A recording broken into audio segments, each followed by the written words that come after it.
Sometimes like today, I wonder why you chose me with a girl, made a bird without wings,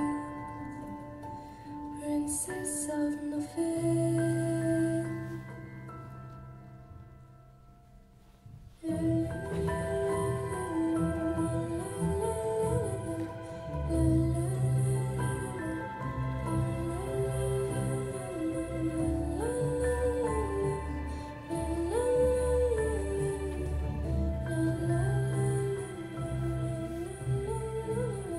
Sometimes like today, I wonder why you chose me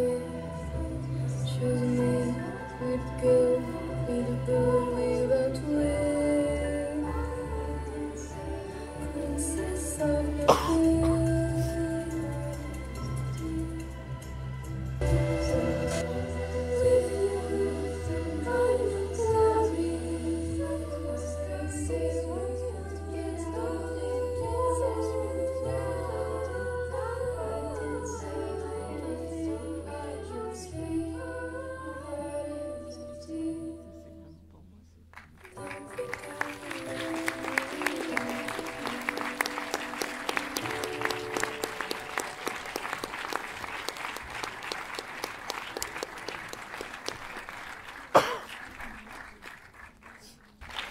Daniel Gassi, Félix Moati,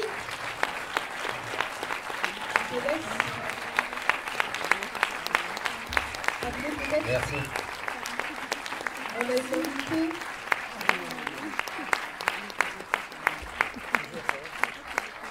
Et alors dans la salle, il y a Patience Mouchenbach qui joue le rôle de Nuage, qui pourrait venir avec nous. Est-ce que je Patience Mouchenbach? Oh, Patience!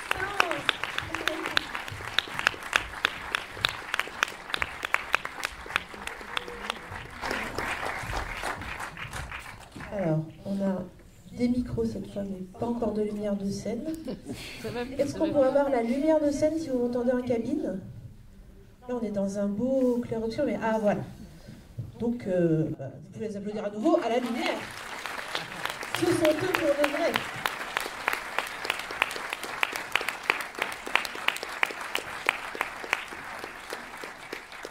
Je veux signaler aussi que dans la salle, il y a Pascal Descamps qui a maquillé les acteurs, Pascal Morucci, le premier assistant, les parents d'Eliott Mac, le troisième assistant, il y a le monteur, Jean-Baptiste Morin, qui peut venir aussi. Bref, vous pouvez poser des questions à tous les corps de métier. Si vous avez des questions, je vais commencer par peut-être une ou deux premières questions à nos invités, mais vous connaissez l'idée dès que vous êtes un peu revenu parmi nous, parce que parfois il faut un peu de temps pour atterrir. En introduction, je disais, Baya, tu es une réalisatrice qu'on aime beaucoup recevoir et donc ensuite, tu es presque en quelque sorte une des marraines du cinéma, puisque tu étais présente lors de l'inauguration il y a 9 ans, et oui déjà. J'ai eu cet honneur. Merci. Et on a l'habitude de te recevoir pour des films plus dans le registre de la comédie. Et j'aurais bien aimé savoir ce qui t'avait donné envie de changer un petit peu en quelque sorte de registre et de passer à plus qu'on pourrait qualifier de mélo, ou enfin je sais pas si on peut dire ça comme ça. Moi j'ai toujours eu envie d'écrire des histoires et parfois c'est la comédie qui vient et parfois non. Et en fait je me suis rendu compte que c'était compliqué de changer de registre, tout simplement en essayant de développer certaines histoires qui n'étaient pas de comédie depuis pas mal d'années, parce que à partir du moment où on est connu pour une comédie, où on réussit une comédie, les gens veulent que vous fassiez des comédies, et ils ne sont pas sûrs que vous pouvez faire un film qui n'est pas une comédie, et du coup ça devient compliqué de changer d'endroit, mais pour moi c'est la même chose. J'ai l'impression de faire le même travail, c'est juste que quand on réalise une comédie, le but de chaque scène, même s'il raconte des choses et tout, c'est de faire rire. Donc c'est la première chose qu'on essaye de faire. Il faut que la comédie soit réussie. Là, il y avait plus des choses de l'ordre de l'émotion, mais pour moi, c'était le même travail. Et à l'écriture, je crois que le scénario a été écrit avec Olivier Adam. Oui, avec Magali Richard Serrano, qui devait peut-être venir, mais peut-être pas. Qu'elle ne se... Parce que... Non, elle n'est pas là, donc si... Non. Et avec Olivier Adam. Ouais, il y a eu 2 phases de travail. Une phase avec Magali pendant 1 an, et Magali a dû faire un autre film, et là, Olivier est venu écrire avec moi, et là, ça a duré encore pas mal d'années. On a écrit sur un temps long, et ouais, c'était assez passionnant comme travail. Alors, dans le récit, il y a ce choix de, on va dire, de révéler la raison concrète de la non-déclaration des enfants formellement qu'à la fin, enfin avec le discours de Mikado. Mais c'est quelque chose qu'on ressent vraiment tout au long du film, au fur et à mesure. Évidemment, au début, on s'interroge, est-ce qu'ils ont été... est-ce que c'est leurs enfants, est-ce qu'ils ont été dérobés, etc. Et puis on finit par vraiment, à mon avis, le comprendre. Donc c'est pas vraiment une révélation, c'est pas un twist, mais c'est hyper intéressant, je trouve, d'avoir réservé à la fin du film cette, on va dire, concrétisation de la raison. Pourquoi avoir fait ce choix? Est-ce que c'était un choix qui était dès le début ou... En fait, c'est vrai que c'était un film qui parle de l'enfance et de l'enfance de ses 2 parents, qui a été une enfance quand même difficile, une enfance non protégée, une enfance un peu brisée, et de l'enfance de leurs enfants qui du coup sont surprotégés, protégés du monde et privés aussi d'autres choses. Et moi ça m'intéresse, cet endroit de l'enfance qui rejaillit toujours sur nous, qui est ce qu'on essaye toute notre vie de régler, on essaie de se battre contre. J'avais envie de parler de ça et de comment voilà, ça je pense que c'est universel quand on élève nos enfants, enfin, quand on a des enfants, on élève ses enfants contre sa propre enfance, en essayant de les protéger de ce dont nous on a souffert, et on les fait souffrir d'autres choses, et on est toujours en échec en tant que parent, en quelque sorte, on le sait.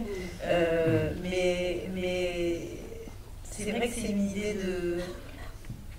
Enfin, pour parler de ça, j'avais envie qu'il y ait une idée forte dans le film qu'on a trouvée à un moment avec Magali, qui est cette histoire d'enfants qui n'existent pas, qui a existé dans des cas souvent de maltraitance, qui existe régulièrement, mais à partir du moment où on n'existe pas au monde, comment on y vient. Et au fond, même les parents, Mikado et Laetitia, ils n'ont pas vraiment existé non plus, parce qu'être abandonné, ou en tout cas ne pas avoir de parents qui s'occupent de vous, il y a un sentiment aussi de non-existence, c'est-à-dire qu'on existe quand les autres vous reconnaissent, quand vous avez une identité sociale. Et donc c'était une façon de parler de la marge, et c'est sûr que je voulais quand même qu'on s'identifie à eux et qu'on se pose tout le temps la question auxquelles on ne répond pas. Est-ce qu'ils vivent une vie extraordinaire dont on rêve, beaucoup d'entre nous rêvent d'avoir cette vie à part, de ne pas être intégrés totalement à la société, de pouvoir être libre. Donc ils vivent une sorte d'utopie de liberté, et puis en même temps c'est aussi un cauchemar puisque c'est fondé sur un mensonge et sur une fuite et sur une fuite en avant qui ne peut que les rattraper. Une forme de mise en danger aussi, tout en voulant les protéger. Exactement. Félix, moi j'ai envie de te demander comment c'est un personnage vraiment très fort, comment tu l'appréhendais, notamment sur un élément, peut-être un détail, mais qui me paraît être assez important pour le personnage, c'est le personnage qui rit quand c'est triste. Ça, c'est vraiment quelque chose que j'ai trouvé très beau. Est-ce que toi, est-ce que c'est quelque chose qui était au scénario? Est-ce que c'est quelque chose qui a été... Comment ça a été développé en particulier? Et peut-être sur le personnage en général. Oui, alors ça, c'est une particularité. Déjà, bonjour. C'est la deuxième fois qu'on présente le film. C'est tout neuf, et merci infiniment d'être là ce dimanche d'hiver. Et c'est Baya qui m'a tout simplement dit qu'elle voudrait ça pour le personnage. Pas seulement pour alléger le chagrin, je pense, je m'arrête Baya si je me trompe, mais aussi pour mettre de la nervosité dans ce personnage. dans ce personnage qui ne croit pas tout à fait à son chagrin, qui a un truc presque qui éclate le chagrin, par un éclat de rire justement. Mais je comprenais pas au début, c'était un peu confus. Baya me disait, bah, là rigole. Et donc moi, mon soldat, je riais du coup. Mais c'est vrai que je trouve que ça ça donne au personnage, ça rajoute rien, mais ça donne au personnage une espèce de nervosité. Donc on n'arrive pas très bien à identifier ce qu'il ressent. Voilà. Et lui non plus, je pense qu'il est c'est une protection, quoi. Moi, ça m'émeut. Enfin, voilà, après, quand on fait un film, on a aussi un recul qui fait qu'on n'est pas toujours pris. Et moi, je suis émue à chaque fois que je le vois rire quand il devrait pleurer. Ça m'émeut toujours. Ça émeut et ça ajoute de la tension. Je pense à la scène du tribunal. Oui. On a vraiment, enfin, j'ai ressenti comme ça, on a vraiment peur que ça lui apporte des très gros problèmes d'avoir l'air de rire alors que. Et la façon d'arrêter la scène à cet endroit, je trouve que c'est vraiment très. Moi, ça m'a. Là, typiquement, moi j'étais en train de jouer la scène, quoi, voilà. Et Baya était derrière le combo, il me disait maintenant tu ris. Typiquement. Donc j'ai ri. Patience, alors c'est pas du tout ton premier rôle malgré ton jeune âge, donc j'imagine que tu es arrivé sur ce. Enfin, oui, je vais te demander sur le personnage de cette adolescente qui est, je trouve très beau parce qu'il est à la fois encore dans le besoin de protection de ses parents et l'envie de liberté, mais c'est exacerbé par le fait qu'effectivement elle a cette position très particulière d'enfant caché. Comment est-ce que toi tu l'as reçu ce personnage? Qu'est-ce que tu as imaginé quand tu as eu peut-être le scénario la première fois? Ça marche? Normalement ça marche, vous entendez bien? Oui. J'ai un peu vu ça comme une chronologie, parce que moi je trouve que ce qui déclenche beaucoup son envie d'autre chose, c'est aussi quand elle rencontre le personnage de Théa, qui représente un petit peu tout ce que Nuage elle n'a pas connu, l'école, avoir des amis. Nuage elle est qu'avec ses parents, même si elle adore ses parents. Mais je pense que c'est ce moment-là où elle est très fascinée par cette jeune fille qui a le même âge qu'elle, mais qui ne le ressemble pas du tout. Elle a un peu envie d'être comme elle.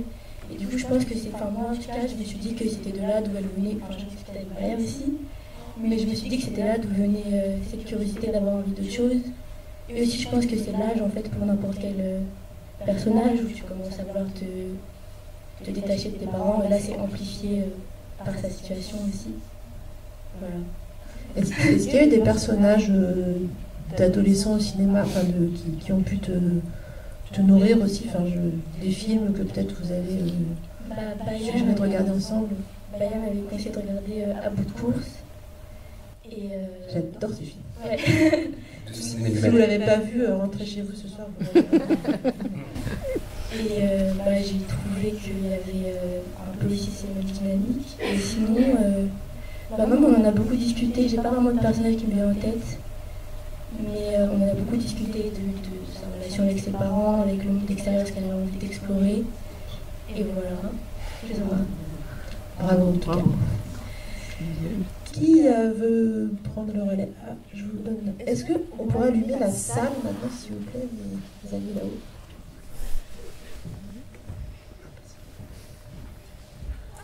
C'est la deuxième projection du film, donc on est impatient d'avoir vos retours. Bonjour, je voudrais savoir, j'ai deux questions. La première question, je voudrais savoir comment tu as fait la rencontre avec Ramzi Bedia et Félix Moiti. Alors, je commence par Ramzi. Ramzi, je l'ai rencontré pour mon premier film, c'était en 2014. Il jouait c'était un second rôle et il jouait le papa de Vimala dans mon premier film, donc c'était un autre équilibre. Et je sais pas, je suis tombée complètement dingue de ce comédien. Je me suis dit, donc voilà, il avait peut-être une dizaine de jours de tournage. Et je me suis dit qu'il était extraordinaire et qu'il pouvait tout faire. Et j'étais moi-même surprise en fait de son intensité, parce que c'était un rôle plutôt dramatique dans une comédie. Et en fait, ce qui m'a sauté aux yeux, c'est son intensité, sa force corporelle, le fait qu'il y avait des capacités que moi je ne connaissais pas, que j'ai découvert en tournant avec lui. Et avec en plus une sympathie, une simplicité dans le travail. Et donc depuis on a cheminé ensemble parce qu'il a joué dans La lutte des classes que j'avais coécrit et on a joué ensemble avec Michel Leclerc. Il a fait des voix sur une série que j'ai fait. Il a fait mon deuxième film, Youssef Salem a du succès, qui était un premier rôle que j'ai écrit pour lui. Et puis celui-là. Et puis on a un projet là qui devrait se faire cet été ensemble. Donc je sais pas, je suis très inspirée par cet homme. Et puis il y a plein de choses à faire avec lui qu'on n'a jamais fait. Quant à Félix, ce rôle en fait je l'ai rêvé, très très vite je me suis dit que c'était pour lui. Je l'ai connu, j'ai eu la chance de le connaître très jeune. Il avait 18 ans, il a passé des essais pour Michel Leclerc, avec qui j'ai coécrit pas mal de films, et pour jouer dans Télégo Show. Et en fait, c'est devenu un ami. Moi, je l'ai vu, évidemment, je suis fan de son travail. Il y a dans la salle Michael Buch, avec qui il a fait un film. Bourg. I'm so sorry. Mais on ne s'est jamais parlé de la prononciation de nos noms de famille, Michael. Donc je suis très fan, par exemple, du travail de Félix dans les films de Michel, dans le film de Michael qui s'appelle Simon et Théodore, dans Gaspard va au mariage. Donc voilà, à la fois je le côtoyais un peu comme notre fils adoptif, parce qu'on l'a connu jeune, et à la fois j'étais très fan de son cheminement d'acteur. Et du coup, oui, il a accepté de jouer assez tôt dedans. Et il y a Laure Cocheter aussi dans la salle ou pas? Laure Cocheter qui est la directrice de casting. Yeah! Et donc on a fait des essais, mais pas mal d'années avant qu'on ait enfin les sous pour le tourner. Et puis voilà, on a compris toutes les deux que c'était lui. Et c'était vraiment génial en fait de se mettre à tourner avec lui, alors que je l'avais connu pendant 10 ans. Et moi j'aime bien fonctionner comme ça, c'est-à-dire quand je connais un acteur, je projette beaucoup plus de choses sur lui parce que je fais aussi avec son caractère, j'aime faire avec ce que la personnalité la personnalité va apporter au rôle. Et donc c'est un croisement entre la personne et le rôle, et ça devient le personnage. Et ça, tu peux pas le faire avec quelqu'un que tu connais pas du tout. Donc plus je connais un acteur, plus j'ai envie de tourner avec lui. Bonjour. Bonjour. Je voulais d'abord vous remercier pour le film que je trouve très juste, très intelligent et qui balaye tous les clichés d'un revers de main, mais un peu comme tous les autres films que vous aviez fait jusqu'à maintenant. Merci.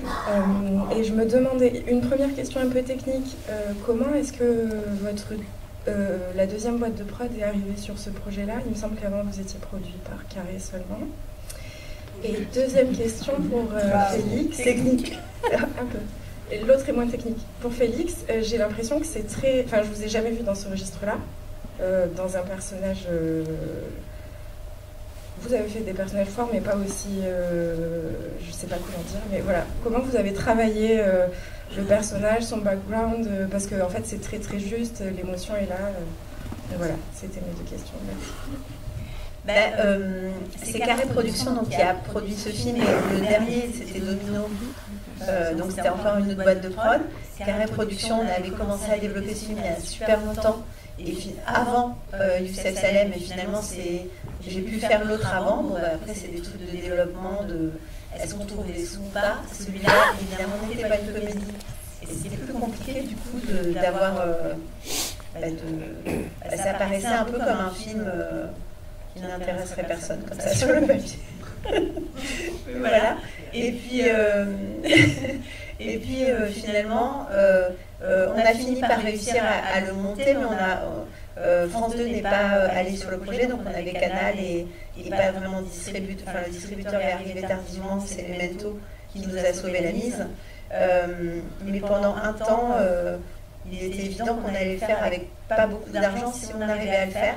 et Carré Productions, ils produisent plutôt des choses mieux, enfin, c'est pas mieux produit, ça veut rien dire, mais en tout cas avec un peu plus d'argent. Et quand une boîte de prod est comme ça plus installée, ça devient très compliqué pour eux de produire un petit film, d'obtenir des prix, etc. Et tout de suite, ils m'ont dit, ils avaient 3 films qui se tournaient dans l'année, en plus du mien. Et quand j'ai eu l'avance sur recette, ça a rendu possible les choses, que les comédiens étaient libres pour l'été, ils m'ont tout de suite dit, on ne va pas pouvoir le faire, on ne va pas pouvoir le faire bien. Il faut qu'on trouve une coproductrice. C'est comme ça que Pauline Séglan est arrivée, qui a été la bonne fée du film, parce que justement elle a trouvé un distributeur et qu'elle l'a produit parce qu'elle sait faire des petits films, mais des petits films qui peuvent devenir grands, c'est-à-dire qu'elle a une façon d'accompagner les projets qui, moi, m'a fait énormément de bien. Avec m'a fait rencontrer beaucoup de collaborateurs que je ne connaissais pas, notamment le chef opérateur, Romain Leboniec, avec qui je travaille toujours. Plein de choses en fait. À toi pour la deuxième. Moi j'ai travaillé comme je travaille pour chaque film. C'est-à-dire je m'imprègne à fond jusqu'à l'épuiser du texte. Le texte, toujours.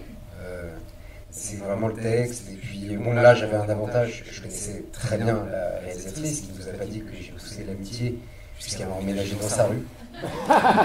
Et voilà, certains parleraient de vampirisme. Et donc j'ai le texte, en fait, vraiment le texte, exclusivement le texte, et puis se rendre le plus disponible possible. Néanmoins, il y a des choses très concrètes et qu'on ne peut pas contrôler quand on est acteur. Moi, j'aime travailler énormément en amont. Donc voilà, ça c'est ce que je fais à chaque fois. Mais il y a des choses qu'on ne contrôle pas et qui, par la définition, les tournages sont de l'ordre de l'imprévu. Il y a la rencontre avec Patience, qui joue ma fille. Moi, j'ai tout mis, en fait, tout le personnage de Mikado, c'était un amour dévorant pour ses enfants. C'est un personnage, je ne sais pas si j'aurais pu le jouer avant moi-même d'être père, sauf que je suis père maintenant. Donc, je connais cet amour et tous les parents ici en font l'expérience. Et il y a eu Patience qui, le premier jour du tournage, par une manière que je ne dévoilerai pas ici, m'a fait devenir son père. Et de fiction, évidemment. Même si on tournait à Aix-en-Provence et on allait dans les bars le soir avec toute l'équipe, on faisait croire à tout le monde que c'était vraiment ma fille. Et voilà, après, il faut laisser faire les autres partenaires. En fait, moi, j'aime bien laisser mon personnage être modelé par les autres partenaires de jeu. C'est eux qui font le personnage. Moi, j'aime bien être celui qui observe, j'ai l'impression. Patience, on veut peut-être te demander, toi, du coup, ton point de vue sur ta rencontre avec ton père du cinéma. Je dis pas de révéler l'histoire. C'est rien. Avec Félix, on s'est rencontrés à une lecture. Moi, j'ai rencontré aussi Jumala ce jour-là. On a fait une petite lecture pour apprendre à se connaître. Et non, je les ai tout de suite adorés, en vrai. Enfin, je trouve qu'on s'est tout de suite très entendu, on a beaucoup rigolé. Et moi, ça m'a permis de me sentir aussi à l'aise. Et ce qu'il disait Félix aussi sur que ça aide dans le jeu de regarder aussi la personne ce qu'elle fait. Moi je trouve que c'est très vrai. Et je pense justement à une scène du film où Mikado il engueule Nuage quand elle est à l'école. Et je me rappelle que j'ai adoré cette scène parce qu'avec Félix, on était tous les deux, moi en tout cas j'ai vu ça comme ça, on était tous les deux très émus par l'autre. Et du coup j'ai vraiment beaucoup aimé cette scène. Moi j'arrivais plus à jouer carrément. Ouais. Et sinon, je sais pas, c'était quoi la question? Il n'y avait pas vraiment de questions, j'ai l'impression. C'était pour avoir ton point de vue sur ce que vous venez de raconter. Mais c'est très bien, tu as très bien répondu. Moi, c'est pas une question, mais comme vous nous demandiez des retours sur votre film, moi j'aime beaucoup les films qui me font changer d'avis, qui me font évoluer, en particulier dans le regard que je porte sur un personnage.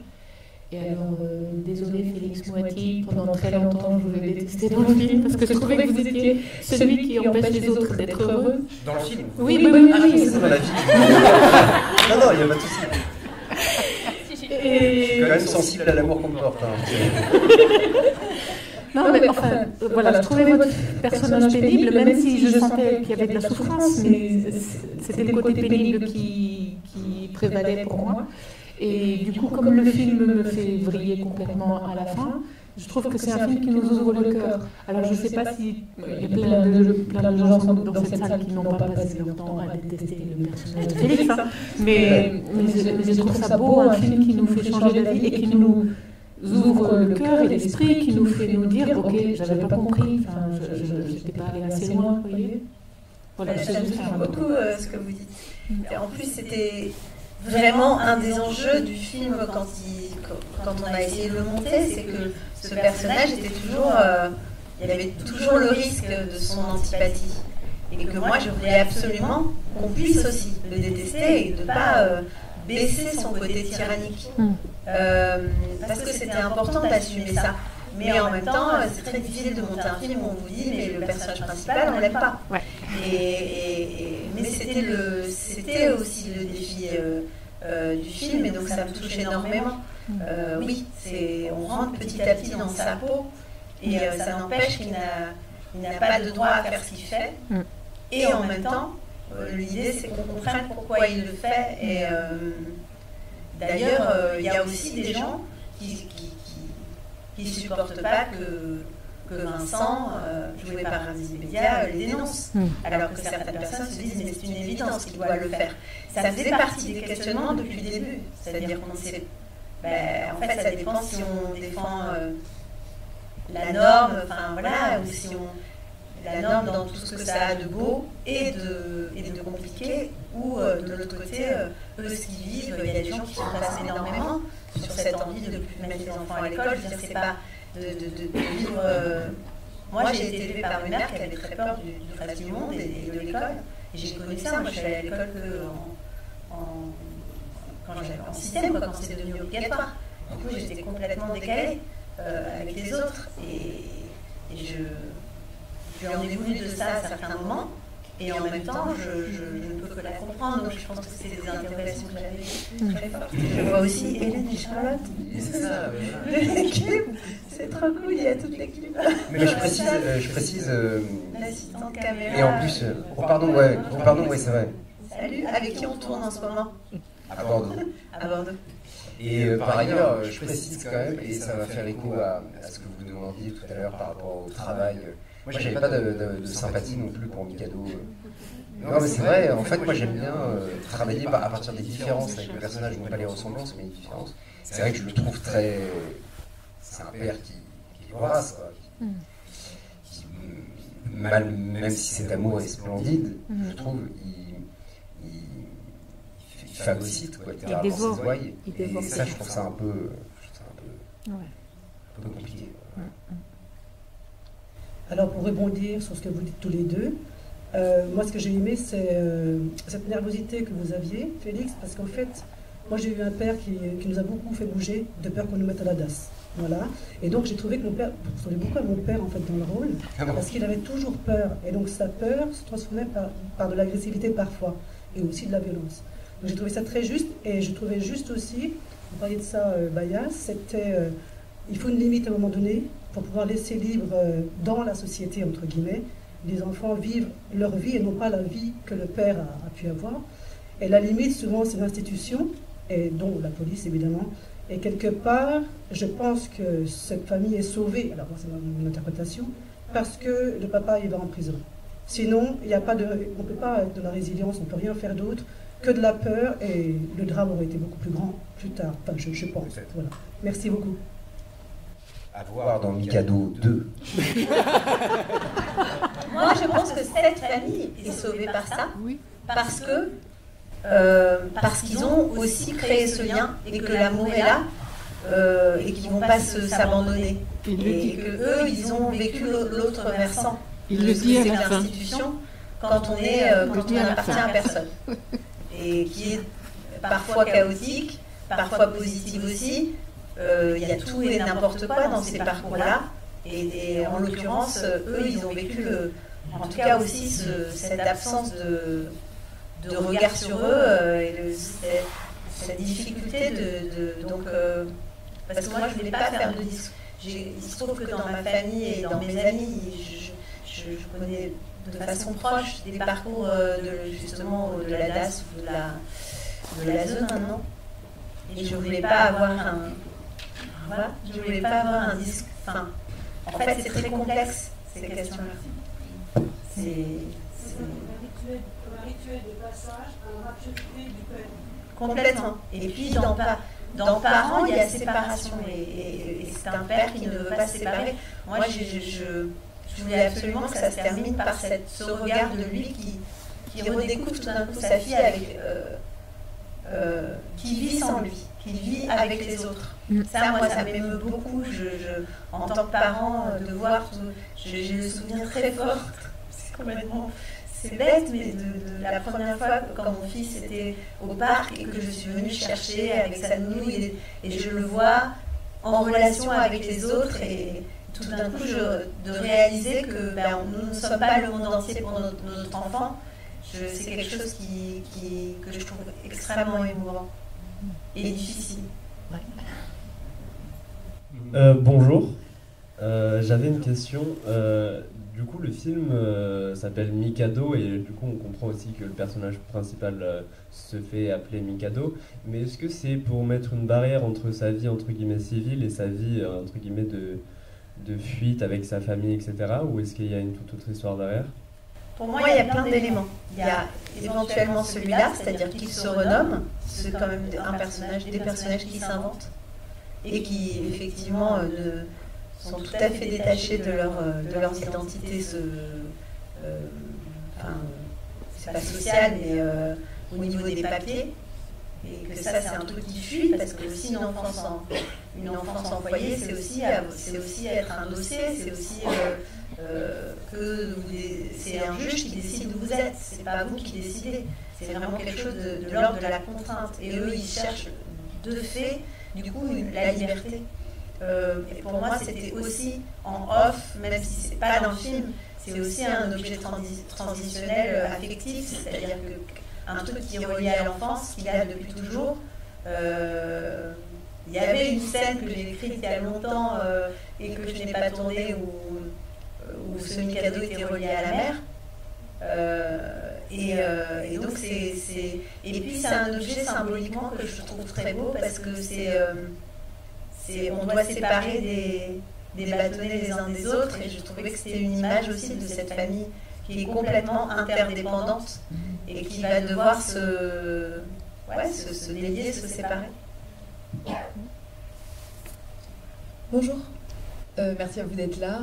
J'avais une question pour Félix Moati. Après La Vraie Famille, c'est le deuxième, enfin vous jouiez du coup un père dont l'enfant est pris en charge par l'ASE.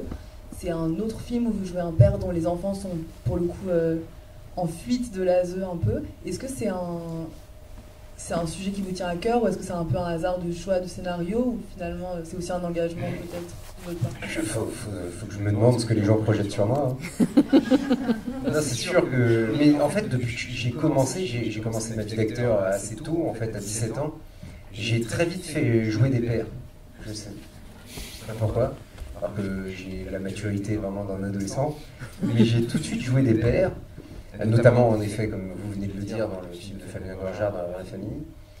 Là, dans le film de Laïa, mais dans le film de Michael Bourg, je joue un père, un jeune homme qui va devenir père, c'est imminent. J'ai tout le temps joué ça. Je sais pas pourquoi, c'est vrai que ça me touche. Moi, de toute façon, le thème de tout ce qui tourne autour de l'enfance m'émeut très vite. Tout ce qui est l'enfance malheureuse, l'enfance heureuse, c'est vrai que, comme le dit le personnage de Mikado dans sa voix off à la fin, ils décident de rien, ces enfants. Et donc c'est vrai que ça me touche, mais je ne sais pas pourquoi on m'a proposé ça. Je sais pas, c'est peut-être un mimétisme inconscient. Je ne sais pas du tout. Moi, ça, c'était aussi une de mes obsessions de raconter, de parler de l'enfance et du fait que l'enfance était forcément prisonnière. Et ça, pour le coup, c'est valable pour tous, quoi. C'est que l'idée que l'enfance, c'est un peu qu'on subit tous une sorte de syndrome de Stockholm avec nos parents. Mais c'est le cas aussi de la fille de Ramsey, entre guillemets, sauf qu'elle a les moyens de s'extraire. J'ai une question par rapport, plus pour Baya, par rapport à l'écriture du film. C'est un film où vraiment on prend son temps, il y a presque des longueurs, des pauses de caméra sur des regards, etc. Tout ça est très volontaire. Et puis à la fin, ça s'accélère complètement. On aurait presque envie d'avoir un film plus long, avec une fin plus élaborée. Est-ce que c'est volontaire? Est-ce que c'est lié à des contraintes de production? Un film à 2 millions d'euros, c'est pas beaucoup. Voilà. Je sens poindre une critique. Non, c'est volontaire. C'est volontaire. Après, c'est un film comme tous les films. D'ailleurs, c'est des films aussi qu'on trouve au montage. Il y a des fins qu'on a écrites et qu'on n'a plus envie de... qu'on a envie de modifier. Jean-Baptiste Morin, le monteur, est là dans la salle. Il y a des Moi, par exemple, il y avait une fin plus longue que je ne voulais plus. Et on a réinventé une fin, qui est une fin qui assume une voix off. Parce que, tout simplement parce que la scène de séparation, pour moi, rendait le reste du film fade ou explicatif. Je ne voulais pas repartir dans la suite du récit dans un temps alors que je l'ai tourné. Et je voulais... Il y a quelque chose, il y a une envie en fait dans ce film moi, je suis nostalgique de tout un cinéma des années 80-90, notamment un cinéma américain, avec des histoires, je sais pas, évidemment il y a Ciné Lumet à bout de course, mais il y a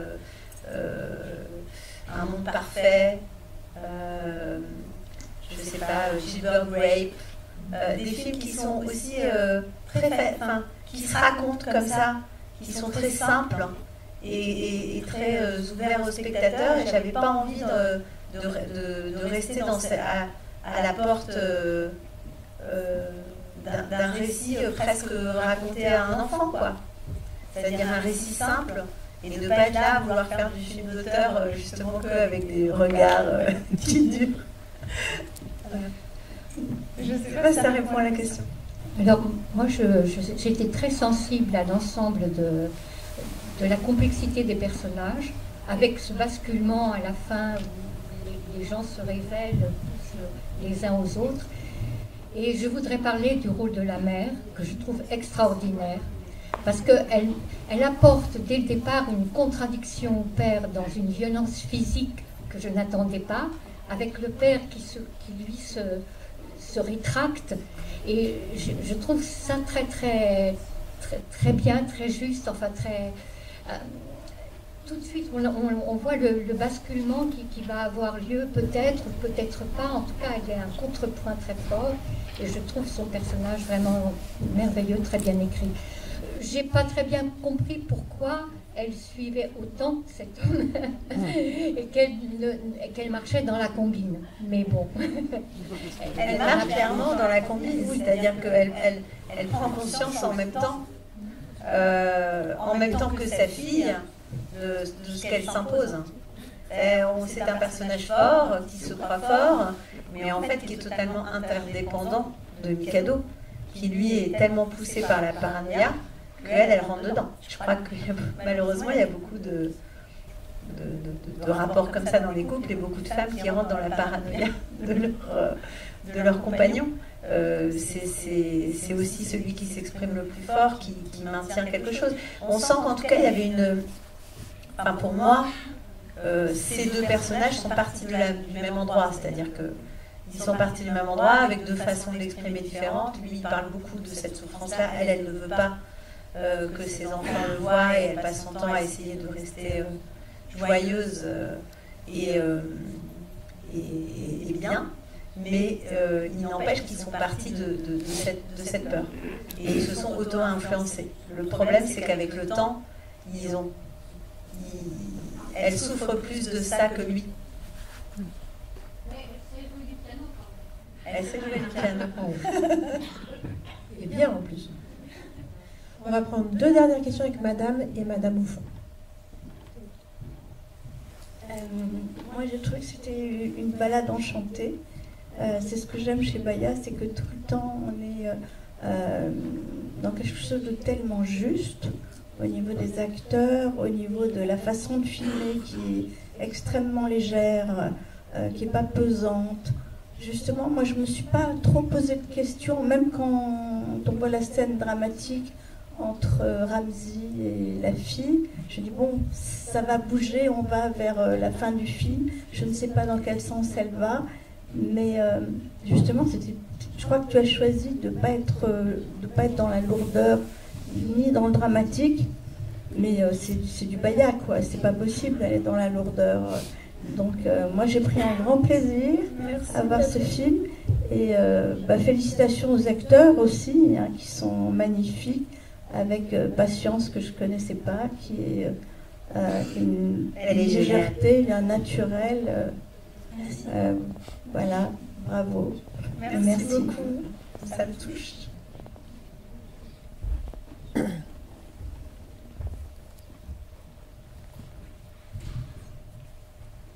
Bonjour, merci beaucoup pour ce film. Je trouve que la musique a une place assez importante et je voulais savoir si vous aviez choisi les chansons déjà au niveau du script ou si c'est venu après et comment vous avez travaillé en général sur la musique. Alors, oui, alors il y a cette chanson d'Arwa Madureira qui a été depuis un bon moment un peu la chanson du film, mais ça c'est encore plus... en fait, il y avait plusieurs chansons dans l'histoire. Il y avait aussi une chanson qui s'appelle Les petits enfants de Bachou, qui tombent des balcons. Il y avait qui finalement n'est pas resté. Et Arwa Madureira a cette tonalité qui est devenue un peu, qui ne fait plus qu'un avec le film, qui est de raconter quelque chose de très triste et la séparation définitive de deux personnes qui s'aiment dans un ton qui a l'air hyper doux, bossa nova, alors qu'en fait ça raconte la mort de la femme qu'il aime dans un accident d'avion. Et cet alliage des deux, je la trouvais très belle. De toute façon, on voulait chercher une musique qui était ancienne, ils n'ont que des vidéos. Enfin, eux, ils vivent un peu dans un temps. C'est comme si le temps n'avait pas passé, quoi. Ils sont un petit peu hors du temps, à vouloir s'échapper. Et donc, cette chanson, ouais, elle a accompagné le film. Et c'est Jérôme Bensoussan qui a fait la musique, qui a déjà fait la musique de mon premier film et d'une série que j'avais faite. Et on a travaillé ensemble. Voilà, sur aussi cette cover qui reprend avec des voix de jeunes filles, qui était sa fille d'ailleurs. Et c'était, voilà, il fallait trouver cette tonalité de mélancolie, mais qui ne soit pas sombre. Je sais pas si c'est très dur de parler musique en fait. Moi, je trouve ça toujours dur. Je trouve ça toujours des expériences sensorielles en fait. On fait avec le musicien. Et souvent, on ne sait pas trop comment se parler, et tout d'un coup, il y a quelque chose qui s'impose. Merci en tout cas pour ces sensations pour ce film. Merci de votre présence. Les trois, Baya, Patience, Félix. Nous sommes 5 février, je crois. Voilà. C'était vraiment une avant-première. Merci aussi au distributeur de l'idée de nous avoir permis d'organiser cette rencontre.